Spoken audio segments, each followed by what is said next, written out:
part 3 na break niya yung blue line kung saan nilagay ko na once na ma-break niya yan, ilalagay ko yung stop loss sa break even.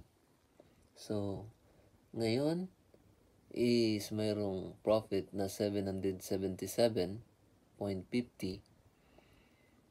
at yun, ito yung part 3 na break niya yung level na to, kaya yung stop loss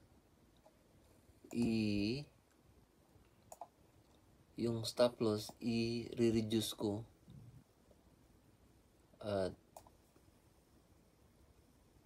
so dito sa stop loss, once na maabot niya, mayroon pa akong mayroong makuha yung market na 72. So yun.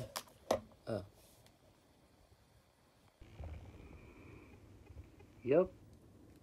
Karon ang price is nag-close diri sa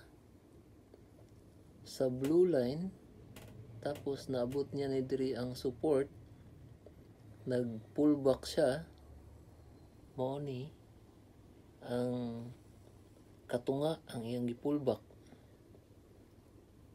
Ang atong target is kaning low diri. So mao na siya.